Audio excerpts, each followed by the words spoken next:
મિત્રો, વડોદરા જે ગુજરાત રાજ્યનું એક સમૃદ્ધ ઐતિહાસિક વારસો ધરાવતું નગર છે, જે ઘણી સદીઓ જૂનો ઇતિહાસ ધરાવે છે.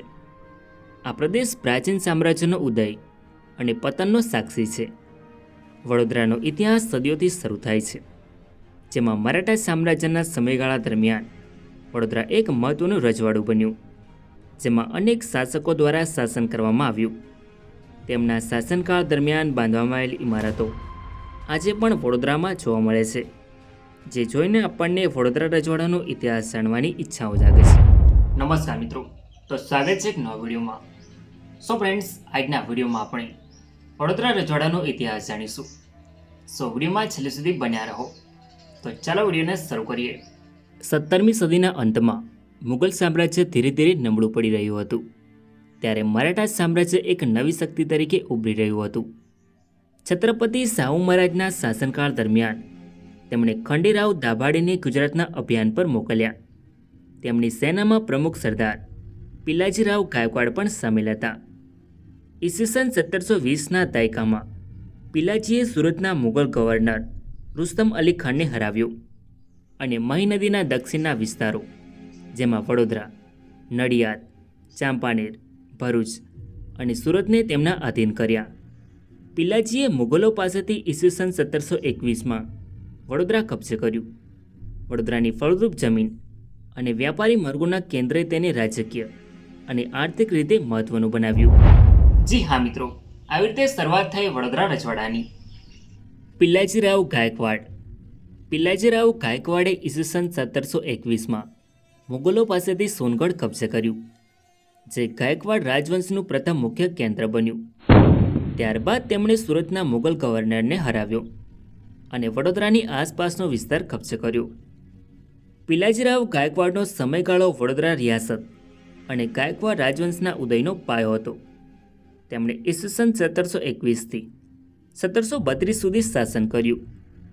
ઈસવીસન 1732માં ડાકોર ખાતે પિલાજીરાવ ગાયકવાડની હત્યા કરવામાં આવી. ત્યારબાદ તેમના પુત્ર દામાજીરાવ ગાયકવાડે તેમનું સ્થાન લીધું. દામાજીરાવ ગાયકવાડ. દામાજીરાવ ગાયકવાડ વર્ષ 1732માં વડોદરા રજવાડાની ગાદી પર આવે છે. તેમણે ગાયકવાડ વંશની સ્થાપના અને વિસ્તરણમાં મુખ્ય ભૂમિકા ભજવી. દામાજીરાવે ઈસવીસન 1734માં મુગલ સૈન્યને હરાવીને વડોદરા પર સંપૂર્ણ નિયંત્રણ મેળવ્યું. તેમની નીતિઓ અને લશ્કરી કૌશલ્યે રાજ્યને મુઘલોના પ્રભાવથી મુક્ત કરી મરાઠા સામ્રાજ્યના એક મહત્વના ઘટક તરીકે સ્થાપિત કર્યું. દામાજીરાવ ગાયકવાડ એક કુશળ યોદ્ધા અને રણનીતિકારક હતા. 1721માં બાલાપુરની લડાઈ દરમિયાન તેમના શૌર્યને કારણે તેમને શમશેર બહાદુરની પદવી મળી હતી. તેમણે ગુજરાતના વિવિધ વિસ્તારોમાં મરાઠા પ્રભાવ વધારવા માટે અનેક ઝુંબેશો હાથ ધરી. ખાસ કરીને ખેડા, પાટણ અને અણહિલવાડ જેવા મહત્વના વિસ્તારો પર કબજો જમાવ્યો. ઈસવીસન 1761માં પાણીપતની ત્રીજી લડાઈમાં મરાઠાઓના પરાજય બાદ દામાજીરાવે ગુજરાતમાં પોતાની સ્થિતિ મજબૂત કરી. તેમણે પેશવાઓની સામે સ્વતંત્ર નીતિઓ અપનાવી અને વડોદરા રાજ્યને સ્વાયત્તા શક્તિ તરીકે સ્થાપિત કર્યું. મિત્રો, દામાજીરાવે વડોદરા રજવાડાના વહીવટને વ્યવસ્થિત કરવામાં મહત્વનું યોગદાન આપ્યું હતું. ઈસવીસન 1766માં તેમણે રાજધાની સોનગઢથી પાટણ ખસેડી, જે રાજ્યના વહીવટી અને રાજકીય મહત્વનું કેન્દ્ર બન્યું.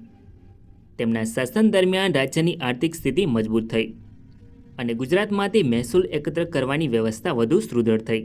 દામાજીરાવે વિદેશી ભાડૂતી સૈનિકોને રાજ્યના રક્ષણ માટે રાખ્યા, જોકે આ નિર્ણય ભવિષ્યમાં રાજ્ય માટે મુશ્કેલીઓનું કારણ બન્યા. દામાજીરાવે મરાઠા પેશવાઓ સાથે જટિલ સંબંધો જાળવ્યા. પાણીપતની લડાઈ પછી તેમણે પેશવાઓની સામે વધુ સ્વતંત્ર નીતિઓ અપનાવી, જેનાથી વડોદરા રજવાડાની સ્વાયત્તા વધી. ઈસવીસન 1781માં અંગ્રેજ રેસિડેન્ટ કેપ્ટન આલની વડોદરામાં નિમણૂક થઈ, જેનાથી અંગ્રેજો સાથે રાજદ્વારી સંબંધોની શરૂઆત થઈ. આ સંબંધો ભવિષ્યમાં વડોદરા રાજ્યના વિકાસમાં મહત્વના બન્યા. દામાજીરાવે ઈસવીસન 1732થી 1768 સુધી વડોદરા રજવાડામાં શાસન કર્યું. ત્યારબાદ ઈસવીસન 1768માં તેમનું અવસાન થયું. તેમના મૃત્યુ બાદ તેમના પુત્રો વચ્ચે ગાદી માટે ખટપટ શરૂ થઈ. દામાજીરાવને કુલ 6 પુત્રો હતા, જેમાં મોટા સયાજીરાવ અને બીજા ગોવિંદરાવ આખરે તેમના બીજા પુત્ર ગોવિંદરાવે ગાદી સંભાળી. ગોવિંદરાવ ગાયકવાડ વર્ષ 1768માં વડોદરા રજવાડાની ગાદી પર આવે છે. આ સમયે બરોડા રાજ્ય મરાઠા સામ્રાજ્યનો એક મહત્વનો ભાગ હતું. ગોવિંદરાવના શાસનકાળ દરમિયાન રાજ્યની આર્થિક સ્થિતિ સ્થિર રહી, પરંતુ રાજકીય અસ્થિરતા અને આંતરિક વિવાદોનો સામનો કરવો પડ્યો. ગોવિંદરાવના શાસન દરમિયાન બરોડા રાજ્યને આંતરિક અને બાહ્ય પડકારોનો સામનો કરવો પડ્યો. મરાઠા સામ્રાજ્યમાં આ સમયે આંતરિક વિભાજનો અને સત્તા માટેની લડાઈઓ ચાલી રહી હતી. ગોવિંદરાવના શાસનને તેમના ભાઈઓ અને અન્ય ગાયકવાડ પરિવારના સભ્યો તરફથી પડકારો મળ્યા. આ ઉપરાંત મુગલ સામ્રાજ્યનું પતન થઈ રહ્યું હતું અને બ્રિટિશ ઈસ્ટ ઇન્ડિયા કંપની ભારતમાં પોતાનું વર્ચસ્વ વધારી રહી હતી. આ બાહ્ય દબાણો ગોવિંદરાવના શાસનને વધુ જટિલ બનાવતા હતા. ગોવિંદરાવનું શાસન ઈસવીસન 1761માં સમાપ્ત થયું, જ્યારે તેમના ભાઈ સયાજીરાવ ગાયકવાડે ગાદી પર દાવો કર્યો, જેથી તેમને ગાદી પરથી હટાવવામાં આવ્યા. સયાજીરાવ ગાયકવાડ પ્રથમ વર્ષ 1761માં વડોદરા રજવાડાની ગાદી સંભાળે છે. તેઓ દામાજીરાવની બીજી પત્ની કાશીબાઈના પુત્ર હતા. ઈસવીસન 1761માં ફતેસિંહરાવ સયાજીરાવના હક દાવા માટે પેશવા સાથે વાટાઘાટો કરવા પુણે ગયા, જેથી સયાજીરાવને કાયદેસર હકદાર ઠરાવી સેના ખાસ સ્કેલ બિરુદ માટે જાહેર કર્યા અને નાયબ તરીકે ફતેસિંહરાવને નિમ્યા અને ગોવિંદરાવને પાદરાને જાગીર તરીકે આપવામાં આવી. સયાજીરાવની મદદ બાદ ગોવિંદરાવ અને ફતેસિંહરાવ એકબીજાના શત્રુ બન્યા. આ પછીના સમયમાં પેશવા અને વડોદરાની ગાદી માટે હકદાવો રજૂ કરનાર ગાયકવાડે પોતાના હરીફ ગાયકવાડો, કડીના જાગીરદાર ગાયકવાડો, મનસ્વી લેણદારો અને રાજ્યની પ્રજા માટે પેશવાઓનું રક્ષણ મેળવવું પડે એવી સ્થિતિ સર્જાતી રહી. ફતેસિંહરાવ પુણેથી આવ્યા બાદ સુરતની અંગ્રેજ કોઠીના અધ્યક્ષ પ્રાઇસ સાથે વાટાઘાટો ચલાવી અને ગોવિંદરાવ સામે પક્ષ મજબૂત કરવાનું શરૂ કર્યું. ત્યારબાદના સમયમાં ગોવિંદરાવ અને ફતેસિંહરાવ વચ્ચે ઘણા સંઘર્ષો અને કરારો થયા. સયાજીરાવ પ્રથમે પોતાના શાસન દરમિયાન રાજ્યની વહીવટ વ્યવસ્થાને મજબૂત કરવા પર ધ્યાન આપ્યું. સયાજીરાવ પ્રથમના શાસન દરમિયાન રાજ્યની અંદર અને બહાર ઘણા પડકારો હતા. એક તરફ પેશવાઓનું દબાણ હતું, જેઓ બરોડા પર પોતાનું નિયંત્રણ જાળવી રાખવા માંગતા હતા. બીજી તરફ બ્રિટિશરોની શક્તિનો ઉદય થઈ રહ્યો હતો અને તેમની સાથે રાજકીય સંબંધો જાળવવા એ એક મુશ્કેલભર્યું કામ હતું. તેમના સમયમાં વડોદરા રજવાડાની ગાદી સોનગઢથી વડોદરા ખસેડવામાં આવી. સયાજીરાવ પ્રથમે ઈસવીસન 1761થી 1768 સુધી બરોડા રજવાડા પર શાસન કર્યું. ત્યારબાદ તેમનું અવસાન થયું, જેથી તેમના ભાઈ ફતેસિંહરાવ ગાદી પર આવે છે.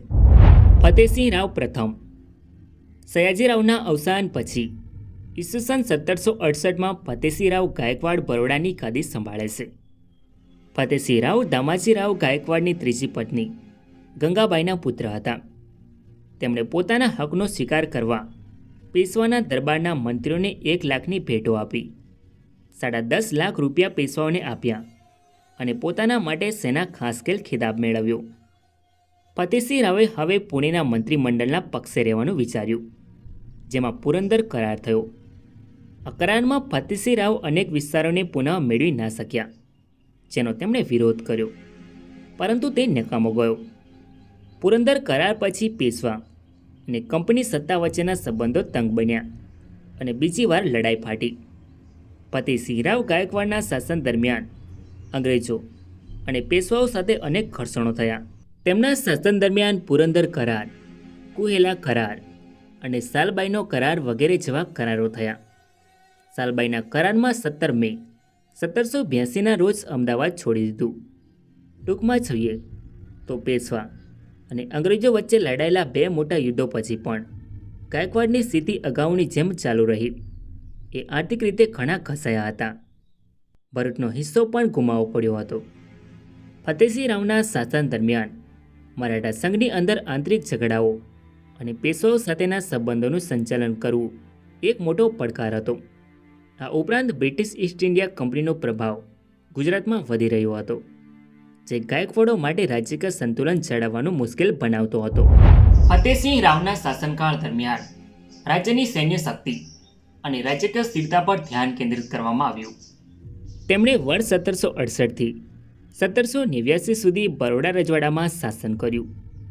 ત્યારબાદ 21 ડિસેમ્બર 1789ના રોજ રાજમહેલના ઉપરના માળેથી પડી જતાં ફતેહસિંહ રાવનું અવસાન થયું. તેમણે રાજ્યનો વહીવટ ખૂબ જ કરકસર અને કાબેલપણાથી કર્યો હતો. તેમના અવસાન બાદ માનાજી રાવ ગાદીના વારસદાર બન્યા. માનાજી રાવ ગાયકવાડ. ફતેહસિંહ રાવના અવસાન બાદ ઈસવીસન 1789માં માનાજી રાવ ગાયકવાડ વડોદરાની ગાદી સંભાળે છે. તેઓ ફતેહસિંહ રાવના નાના ભાઈ હતા. માનાજી રાવે પોતાને સ્વીકૃતિ આપવા પેશવા સરકાર સાથે વાટાઘાટો શરૂ કરી અને પોતાનું પદ પ્રાપ્ત કર્યું. માનાજી રાવનું શાસન 4 વર્ષનું ટૂંકું હતું. આ સમયગાળા દરમિયાન રાજ્યના વહીવટ અને રાજકીય સ્થિતિને સ્થિર રાખવા પર ધ્યાન કેન્દ્રિત કરવામાં આવ્યું. માનાજી રાવ ગાયકવાડના શાસનકાળ દરમિયાન વડોદરા રાજ્ય પેશવાઓના પ્રભાવ હેઠળ હતું. તેમણે રાજ્યની વહીવટ વ્યવસ્થાને સ્થિર રાખવામાં મદદ કરી. માનાજી રાવના શાસન દરમિયાન ગોવિંદરાવે ઘણીવાર ગાદી મેળવવાના પ્રયાસો કર્યા, પરંતુ તે દરેક વખતે નિષ્ફળ નીવડ્યો. આમ બંને ભાઈઓ વચ્ચે સત્તા સંઘર્ષ ચાલી રહ્યો હતો. એવામાં માનાજી રાવનું 1 ઓગસ્ટ 1793ના રોજ અવસાન થયું, જેથી વડોદરાની ગાદી ગોવિંદરાવને મળી. ગોવિંદરાવ ગાયકવાડ. માનાજી રાવના અવસાન બાદ વડોદરાની ગાદી ગોવિંદરાવને સહેલાઈથી ન મળી. પુણેના બ્રિટિશ રેસિડેન્ટની મદદથી ગોવિંદરાવને વડોદરાની ગાદી મળી. તેમણે સેના ખાસ ખેલનો બિરુદ મેળવ્યો. ગોવિંદરાવને પુણેથી વડોદરા જતી વખતે દિવાન તરીકે રાવજી આપાજી મજુમદાર અને ફડણવીસ જેવા વ્યક્તિઓને સાથે લીધા, પરંતુ વડોદરામાં ગોવિંદરાવનો પ્રવેશ સરળ ન બન્યો. તેમની ધરમપુરની રાજપૂત પત્ની ગજરાબાઈથી થયેલ પુત્ર કાન્હોજી રાવે ભરૂચના સિંધિયાની મદદથી વડોદરા પર કબજો જમાવી રાખવાનો પ્રયાસો કર્યા, પરંતુ છેવટે એ લશ્કરે કાન્હોજી રાવ સાથે દગો કર્યો અને તેને કેદ કરી તેમના પિતા ગોવિંદરાવને સોંપવામાં આવ્યો. થોડા સમય કેદમાં રહ્યા બાદ તેઓ ત્યાંથી ભાગી નીકળે છે. ગોવિંદરાવે 1793માં ગાદી સંભાળી ત્યારે બરોડા રાજ્ય આંતરિક કટોકટી અને બાહ્ય દબાણોનો સામનો કરી રહ્યું હતું. તેમણે રાજ્યની વહીવટ અને નાણાકીય વ્યવસ્થાને સ્થિર કરવાના પ્રયાસો કર્યા. આ સમયે મરાઠા સરદારો વચ્ચે આંતરિક ઝઘડા અને પેશવાઓના નબળા પડતા નિયંત્રણને કારણે રાજ્યની પરિસ્થિતિ જટિલ હતી. ગોવિંદરાવના શાસન દરમિયાન બરોડા રાજ્યએ આબા સુલેકર જેવા મરાઠા સરદારો સાથે સંઘર્ષનો સામનો કરવો પડ્યો. ઈસવીસન 1794માં ગોવિંદરાવે આબા સુલેકર સાથે સંધિ પર હસ્તાક્ષર કર્યા, પરંતુ આ સંધિ લાંબો સમય ટકી નહીં. ઈસવીસન 1800માં ગોવિંદરાવે ગુજરાતના પેશવાઓનો હિસ્સો 5 વર્ષ માટે બરોડા સરકારને ફાર્મ પર આપવાનો કરાર કર્યો, જેના બદલામાં દર વર્ષે 5 લાખ રૂપિયા ચૂકવવાના હતા. ગોવિંદરાવ દામાજીરાવ ગાયકવાડના પુત્ર હતા. તેમને 2 પત્નીઓ હતી, જેમાં મહારાણી રાણીબાઈ, જે રાજપીપળાના રાજાની પુત્રી, અને મહારાણી ગેનાબાઈ, જે લખતરના ઠાકોર પૃથ્વીરાજની પુત્રી હતા. ગોવિંદરાવને 4 કાયદેસર અને 7 ગેરકાયદેસર પુત્રો સહિત ઘણા સંતાનો હતા. ગોવિંદરાવના સમયમાં પેશવા બાજીરાવે વડોદરા રાજ્યને ખંડણી દંડ નજર વગેરેના અસહ્ય નાણાકીય બોજાથી તદ્દન નબળું બનાવી દીધું હતું. લશ્કરનો ખર્ચ રાજ્યની આવક કરતાં વધુ હતો. ન્યાયતંત્ર કે પ્રજા રક્ષણ અને બીજા પ્રજાકીય કાર્યો માટે દુર્લક્ષ્ય અપાતું. તમામ સત્તા લૂંટફાટમાં માંડનાર ઉદ્ધડ અને મિજાજી સ્વભાવના ભાડુતી આરબ સૈનિકોના હાથમાં કેન્દ્રિત થયેલી હતી. પેશવા અને સિંધિયા વડોદરા રાજ્યનું વિસર્જન થાય એ પ્રક્રિયાને ખૂબ જ રસપૂર્વક નિહાળી રહ્યા હતા. ત્યારબાદ ઈસવીસન 19 સપ્ટેમ્બર 1800માં ગોવિંદરાવ ગાયકવાડનું અવસાન થાય છે, જેથી તેમનો પુત્ર આનંદરાવ વડોદરાની ગાદી પર આવે છે. આનંદરાવ ગાયકવાડ. ગોવિંદરાવને 11 પુત્રો હતા, તેમાંથી 7 અનોરસ હતા, જે ગાદીના કાયદેસર હકદાર ન હતા. તેઓમાં કાન્હોજીરાવ સૌથી મોટા હતા, પરંતુ ગોવિંદરાવની પત્ની ગેનાબાઈએ આનંદરાવને ગાદી પર બેસાડવાનું નક્કી કર્યું. મિત્રો, ઈસવીસન 1800માં આનંદરાવ ગાયકવાડ વડોદરા રજવાડાની ગાદી પર આવે છે. આનંદરાવ ગાયકવાડ વ્યસની અને નિર્બળ હોવાને કારણે કાન્હોજીરાવે તેમને ખુશ કરીને પોતાને નાયબ તરીકે નિમાવી દીધો અને પોતે રાજ્યની સત્તા ભોગવવા લાગ્યો. તેણે રાજ્યના વહીવટમાં ભારે અવ્યવસ્થા ફેલાવી. આનંદરાવના શાસનની શરૂઆતમાં બ્રિટિશરોએ ગાયકવાડ રાજવંશની આંતરિક સ્પર્ધાઓ અને દાવેદારો સામે રક્ષણ આપવા માટે હસ્તક્ષેપ કર્યો. આનંદરાવને ટકાવી રાખવા માટે બ્રિટિશરોએ 15 માર્ચ 1802ના રોજ કેમ્બેની સંધિ કરી અને બ્રિટિશ સર્વોપરિતાને સ્વીકારી. આનંદરાવને 3 પત્નીઓ અને 2 બાળકો હતા. ઈસવીસન 1813માં બરોડા સરકારે વેપારના રક્ષણ માટે કોડીનાર ખાતે નાનું નૌકાદળ સ્થાપ્યું. આનંદરાવના શાસનકાળ દરમિયાન બરોડા રિયાસતે બ્રિટિશ સાથે સંબંધો સ્થાપિત કર્યા, જે ભવિષ્યમાં રાજ્યના વિકાસ અને આધુનિકીકરણ માટે મહત્ત્વના સાબિત થયા. તેમણે વર્ષ 1800થી 1819 સુધી બરોડા રજવાડા પર શાસન કર્યું. ત્યારબાદ 2 ઓક્ટોબર 1819ના રોજ તેમનું અવસાન થયું. સયાજીરાવ ગાયકવાડ બીજા. આનંદરાવ પછી સયાજીરાવ બીજા ગાદી આવ્યા. એમના હાથમાં સત્તા આવે તે રાજકુટુંબના માણસોને પસંદ ન હતું, કેમ કે તેમને એમ લાગતું હતું કે તે કોઈને કણકારશે નહીં. તેમને સત્તાનો ઘણો શોખ હતો. કોઈ પ્રકારનું વ્યસન ન હતું અને ઉડાઉ ખર્ચ કરવાને બદલે નાણાંનો સંગ્રહ કરવાની તેમની વૃત્તિ હતી. સયાજીરાવ બીજાના શાસનકાળ દરમિયાન રાજ્યમાં દીવાનો વારંવાર બદલાયા. છેલ્લે તેમણે દિવાન પદ કાઢી નાખી અને કેટલાક સલાહકારોની સલાહ પ્રમાણે કામ કરવાનું શરૂ કર્યું. મિત્રો, સયાજીરાવ ગાયકવાડ બીજાએ રાજ્યમાં સતી થવાનો રિવાજ બંધ કરાવ્યો. તેમના શાસન દરમિયાન બ્રિટિશરો સાથે સંબંધો તણાવપૂર્ણ રહ્યા હતા. તેમના શાસન દરમિયાન રજવાડાની આર્થિક સમૃદ્ધિ જળવાઈ રહી. સયાજીરાવ બીજાએ વર્ષ 1819થી 1947 સુધી બરોડા પર શાસન કર્યું. ત્યારબાદ તેમનું અવસાન થાય છે. ગણપતરાવ ગાયકવાડ. સયાજીરાવ બીજા પછી તેમના મોટા પુત્ર ગણપતરાવ ઈસવીસન 1847માં બરોડા રજવાડાની ગાદી પર આવે છે. તેઓ શરીરે નબળા હતા અને વિશેષ ભણ્યા ન હતા, જેથી બધો કારોબાર ભાઉ તાબેકર નામના દિવાન ચલાવતા હતા. ગણપતરાવ ગાયકવાડના શાસન દરમિયાન બરોડા રાજ્યે આર્થિક અને વહીવટી સ્થિરતા જાળવી રાખી હતી. ગણપતરાવ ગાયકવાડ મુંબઈ, પૂના, ખાનદેશ વગેરે ભાગોમાં ફર્યા હતા. ગણપતરાવના શાસનકાળ દરમિયાન વડોદરામાં રેલવે લાઇન શરૂ થઈ હતી. ત્યારબાદ ડાકોરની જાત્રાએથી પાછા આવતા રસ્તામાં ગણપતરાવનું અવસાન થાય છે, જેથી તેમના ભાઈ ખંડેરાવ ગાદી પર બેઠા. ખંડેરાવ ગાયકવાડ. ખંડેરાવ ગાયકવાડ એક લોકપ્રિય શાસક હતા, જેમની શારીરિક શક્તિ અને કુસ્તી પ્રત્યેના પ્રેમ માટે જાણીતા હતા. તેઓ વર્ષ 1856માં વડોદરા રજવાડાની ગાદી પર આવે છે. ખંડેરાવ ગાયકવાડની શક્તિશાળી શારીરિક રચનાને બરોડાના ખંડેરાવ માર્કેટની બહાર આવેલી માર્બલ પ્રતિમામાં જોઈ શકાય છે. તેમને બ્રિટિશ સરકાર તરફથી Knight Grand Commander of the Star of ઇન્ડિયાનું બિરુદ આપવામાં આવ્યું હતું. ખંડેરાવ ગાયકવાડના શાસન દરમિયાન તેમણે રાજ્યના વહીવટમાં સુધારા કર્યા, જેમાં ન્યાય વહીવટની વ્યવસ્થાને મજબૂત કરવામાં આવી. તેમણે બ્રિટિશ શૈલી પર આધારિત નવી રેવન્યુ સિસ્ટમ રજૂ કરી અને જમીનનું રેવન્યુ સર્વે શરૂ કર્યું. તેમણે ઘણા જાહેર કાર્યોનું આયોજન કર્યું, જેનાથી રાજ્યના ઇન્ફ્રાસ્ટ્રક્ચરને વેગ મળ્યો.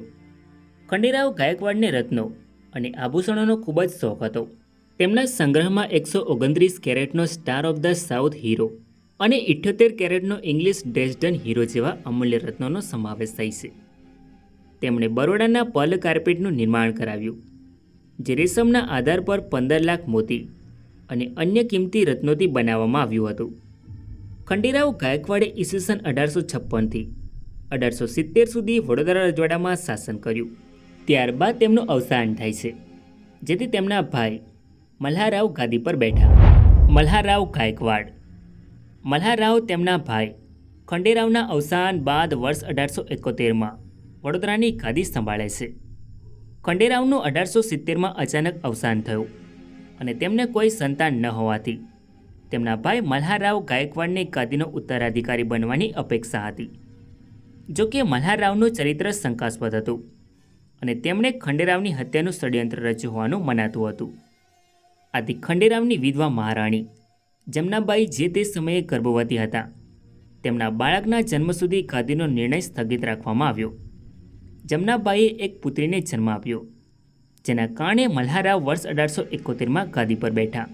પરંતુ મલ્હારરાવના અત્યાચારી શાસન અને ખોટા વ્યવહારોને કારણે બ્રિટિશ સરકારે તેમને 1875માં પદભ્રષ્ટ કર્યા.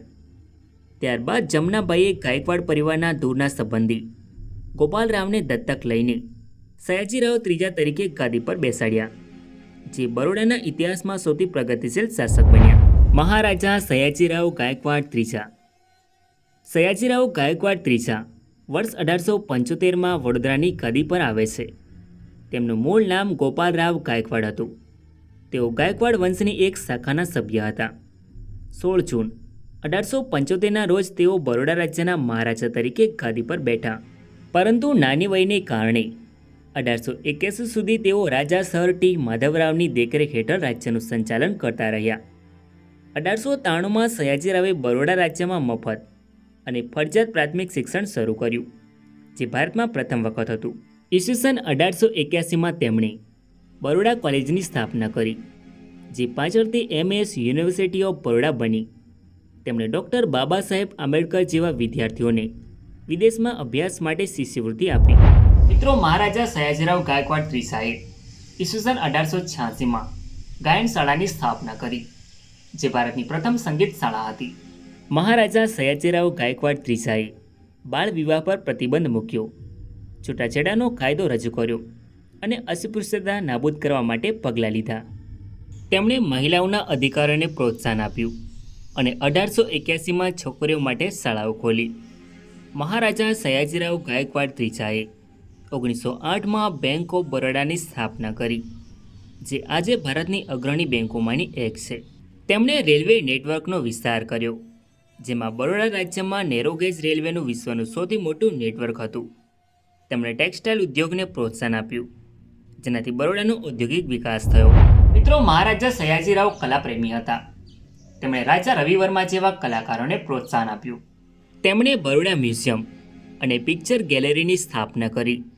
ઈસવીસન 1890માં લક્ષ્મી વિલાસ પેલેસ બનાવવામાં આવ્યો, જે વિશ્વનું સૌથી મોટું ખાનગી નિવાસસ્થાન છે. સયાજીરાવે 28 આંતરરાષ્ટ્રીય પ્રવાસો કર્યા, જેમાં તેમણે બરોડા અને ભારતની રિયાસતોને વૈશ્વિક મંચ પર રજૂ કર્યા. મહારાજા સયાજીરાવ ગાયકવાડ ત્રીજાનું 63 વર્ષનું શાસન 6 ફેબ્રુઆરી 1939ના રોજ તેમના અવસાન સાથે સમાપ્ત થયું. તેમના અવસાન બાદ તેમના પૌત્ર પ્રતાપસિંહ રાવ આગલા મહારાજા બન્યા. મહારાજા સયાજીરાવની દૂરદ્રષ્ટિ અને સુધારાઓએ બરોડાને શિક્ષણ, સંસ્કૃતિ અને ઉદ્યોગનું કેન્દ્ર બનાવ્યું. તેમણે બરોડાને આધુનિક અને પ્રગતિશીલ બનાવવામાં અમૂલ્ય યોગદાન આપ્યું. મહારાજા પ્રતાપસિંહ રાવ ગાયકવાડ. મહારાજા પ્રતાપસિંહ રાવ વર્ષ 1939માં તેમના દાદા મહારાજા સયાજીરાવ ગાયકવાડ ત્રીજાના અવસાન બાદ બરોડાનું શાસન સંભાળ્યું.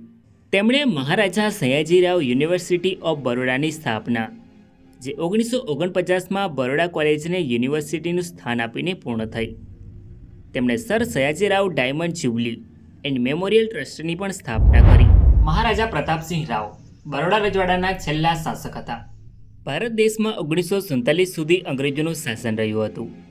ત્યારબાદ ભારત દેશ અંગ્રેજોના શાસનમાંથી આઝાદ થયો. ત્યારે ભારતનું વિભાજન થયું. ત્યારે ભારતના ભૂતપૂર્વ મૂળ રાજ્યોને નવા રચાયેલા ભારત સંઘ અને પાકિસ્તાન ગમે તે એકસાથે જોડાવાનો વિકલ્પ આપવામાં આવ્યો. ત્યારે બરોડા રાજ્યના છેલ્લા શાસક મહારાજા પ્રતાપસિંહ રાવ ગાયકવાડે વડોદરા રજવાડાને ભારત સંઘમાં સામેલ કર્યું, જે વડોદરા આજે ભારતનું એક પ્રમુખ ઔદ્યોગિક કેન્દ્ર છે. સો ફ્રેન્ડ્સ, આ તો વડોદરા રજવાડાનો ઇતિહાસ. આઈ હોપ કે તમને આ વિડીયો ગમ્યો હશે. સો વિડીયોને લાઇક કરીને કમેન્ટમાં તમારો અભિપ્રાય જરૂર લખો, અને ચેનલમાં નવા હોય તો આવા જ આવનારા વિડીયો જોવા માટે ચેનલને સબસ્ક્રાઈબ જરૂર કરો. તો મળીએ એક નવા વિડીયોમાં. ધન્યવાદ.